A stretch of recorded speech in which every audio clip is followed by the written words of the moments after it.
Assalamualaikum dan selamat pagi murid-murid. Selamat datang kembali ke channel Cikgu Sal.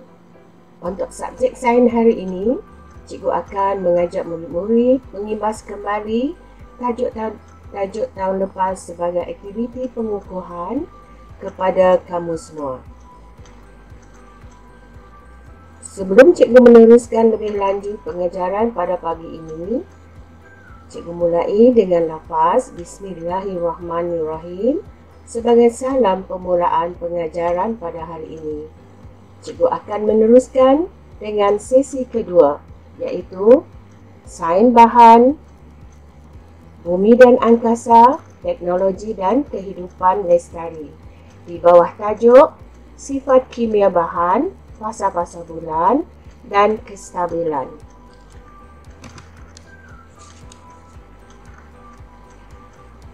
Mari kita lihat murid-murid apa itu haba.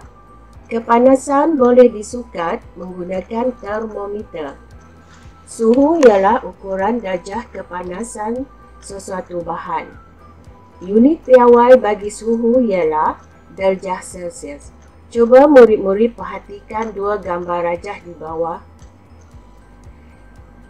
di mana sebiji botol diletakkan di dalam air panas dan sebiji botol lagi diletakkan di dalam ketulan ais. Cuba murid-murid perhatikan dalam belun yang berada di dalam air panas itu kelihatan mengembang dan belun di dalam ketulan ais itu mengecut.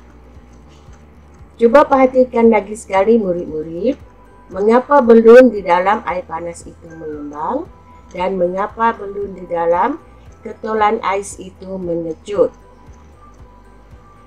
Di sini cikgu dapat buat kesimpulan bahawa belun mengembang apabila menerima haba. Itulah jawapannya murid-murid, mengapa belun itu mengembang apabila diletak di dalam air panas, manakala belun mengecut apabila kehilangan haba.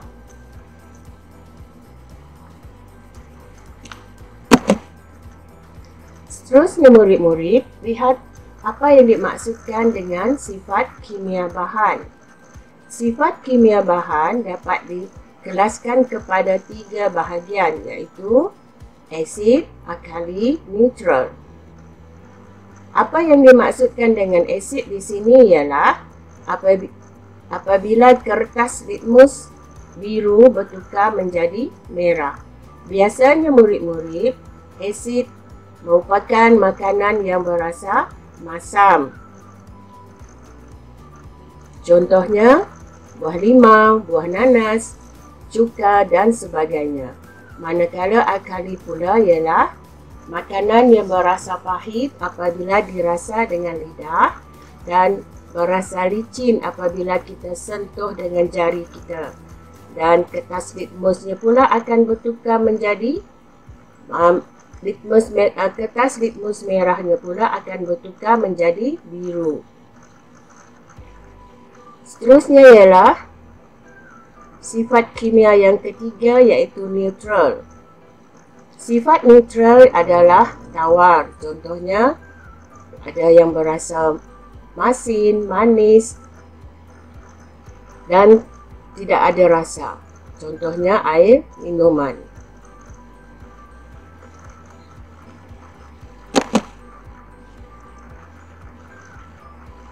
Apakah bahan-bahan yang digunakan untuk menguji sifat kimia bahan murid-murid? Di sini cuba murid-murid lihat kertas litmus dan perubahan kertas litmus.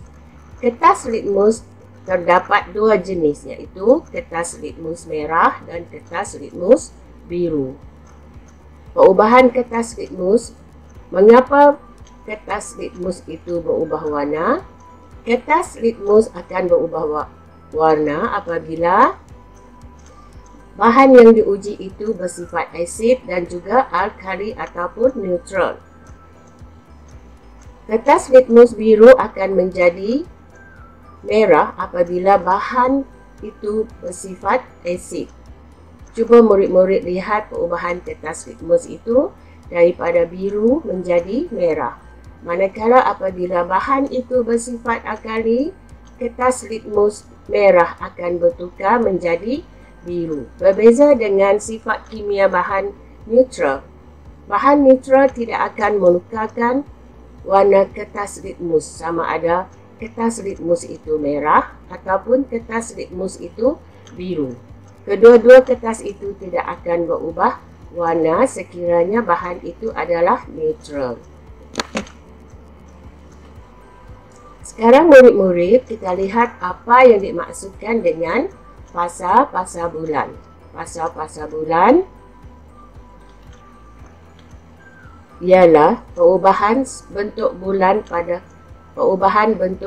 bulan dipanggil fasa-fasa bulan. Dalam gambar rajah ini, kita akan lihat perubahan bentuk-bentuk bulan dari nombor 1, nombor 2, nombor 3, nombor 4, nombor 5, nombor 6, 7 dan 8. Seperti mana yang murid-murid telah pelajari, anak bulan sememangnya tidak kelihatan. Anak bulan ialah sangat gelap. Yang dipanggil anak bulan. Kemudian setelah berubah bentuk, dia akan menjadi bulan sabit baru, iaitu fasa yang kedua. Dia menjadi bulan sabit baru. Fasa yang ketiga ialah bulan separa baru, di mana bulan itu terbahagi kepada dua, iaitu murid-murid boleh perhatikan warna hitam dan warna putih. Yang putih itu maksudnya yang terang, yang hitam itu maksudnya kawasan gelap. Fasa yang keempat adalah bulan hampir purnama. Kita lihat macam mana bentuk bulan hampir purnama, murid-murid. Dan seterusnya fasa yang kelima ialah bulan purnama. Bulan purnama ini nama lainnya juga dipanggil bulan penuh, iaitu bulan yang sangat terang. Tak ada warna hitam di situ, murid-murid. Dan seterusnya selepas bulan purnama, fasa yang keenam ialah bulan hampir purnama lama. Dia kembali kepada purnama lama. Tadi nombor 4, fasa yang keempat ialah bulan hampir purnama. Sekarang fasa yang keenam, bulan hampir purnama lama, di mana bentuk sabitnya warna gelap berubah bentuk dan juga warna terangnya pun berubah bentuk di tempatnya, murid-murid. Fasa yang ketujuh ialah bulan separa lama. Cuba murid-murid bandingkan fasa yang ketiga dan ketujuh. Ada perbezaan ya murid-murid, warna gelap dan warna putih. Dan fasa yang ke-8 adalah bulan sabit lama. Bulan sabit lama, selepas bulan sabit lama, dia akan berterusan menjadi anak bulan semula, murid-murid. Begitulah seterusnya peredarannya setiap bulan. Fasa 1, 2, 3, 4, 5, 6, 7 dan 8. Bentuk-bentuk bulan kelihatan berbeza-beza pada setiap malam. Perbezaan bentuk ini disebut sebagai fasa-fasa bulan. Seterusnya ialah kestabilan. Kestabilan sesuatu objek bergantung kepada ketinggian dan juga luas tapak. Di samping itu juga murid-murid, kestabilan juga dipengaruhi oleh struktur binaan. Struktur binaan contohnya ada yang berbentuk cube, kubus, kuboid, hemisfera, sfera dan juga piramid. Semua struktur itu mempengaruhi kestabilan, di samping dipengaruhi oleh ketinggian dan luas tapak. Dalam gambar yang cikgu tunjukkan ini murid-murid, ada 3 contoh. Contohnya, kereta lomba ini stabil kerana mempunyai pusat graviti yang rendah. Manakala zirafah mengangkangkan kakinya bagi mendapatkan luas tapak yang lebih besar ketika minum supaya lebih stabil. Seperti mana yang murid-murid tahu, zirafah ialah sejenis haiwan yang sangat tinggi dan susah untuk minum. Jadi, untuk zirafah minum, dia perlu mengangkatkan kakinya bagi mendapatkan luas tapak yang lebih besar ketika minum supaya lebih stabil. Contoh yang ketiga ialah seekor badak. Badak stabil kerana mempunyai pusat graviti yang rendah dan badan yang berat. Demikianlah tadi tentang penerangan tentang soal pengajaran kita pada hari ini, murid-murid. Seterusnya murid-murid lihat soalan pengukuhan yang cikgu sediakan. Untuk menjawab soalan pengukuhan ini, murid-murid perlu melihat semula slide-slide yang telah cikgu tunjukkan dari awal hingga akhir. Di situ semua ada jawapan untuk murid menjawab soalan-soalan yang cikgu kemukakan. Semua apa yang cikgu ajar di dalam slide itu tadi boleh membantu murid-murid untuk menjawab soalan-soalan berikut.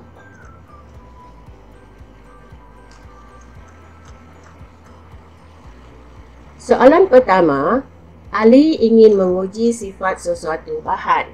Rajah 1 menunjukkan bahan yang ingin diuji oleh Ali. Sudah mestinya murid-murid kenal dengan buah ini kan? Buah ini ialah buah nanas. Soalan A, nyatakan sifat kimia bagi bahan ini. Sifat kimia di sini maksudnya murid-murid kena cari jawapannya sama apakah sifat kimianya. Tadi cikgu telah menerangkan kepada murid-murid ada 3 sifat kimia bahan. Di situ murid-murid boleh mencari jawapannya ya. Soalan B, bagaimanakah cara kamu menguji sifat kimia bahan di atas? Apakah bahan yang murid-murid gunakan untuk menguji sifat kimia buah nanas? Soalan kedua,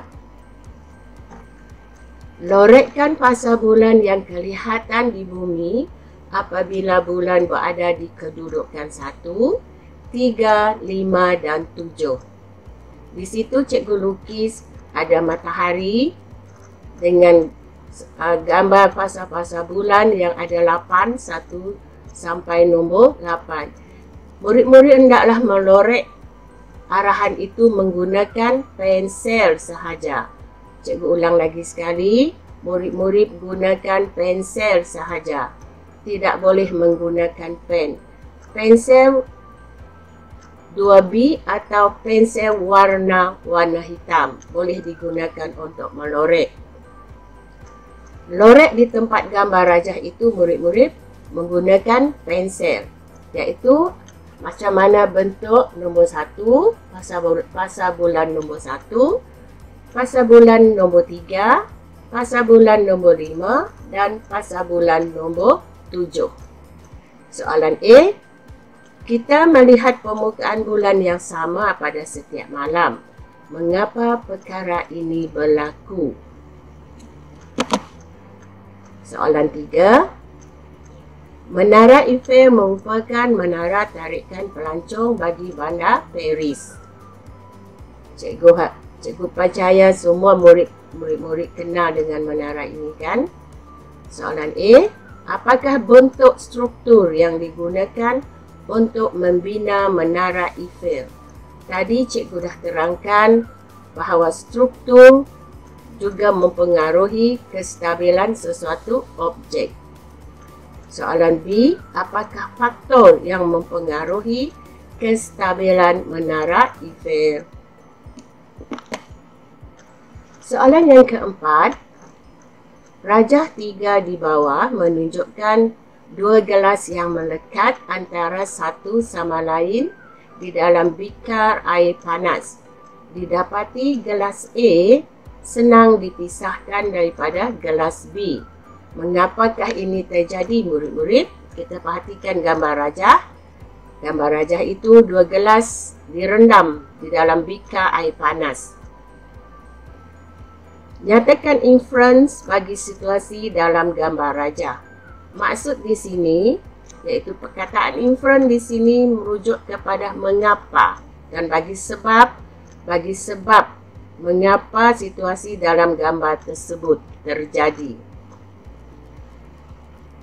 Cikgu bagi gambaran lagi dengan murid-murid, mengapa gelas itu senang dipisahkan dari gelas B. Itu maksud soalan A itu.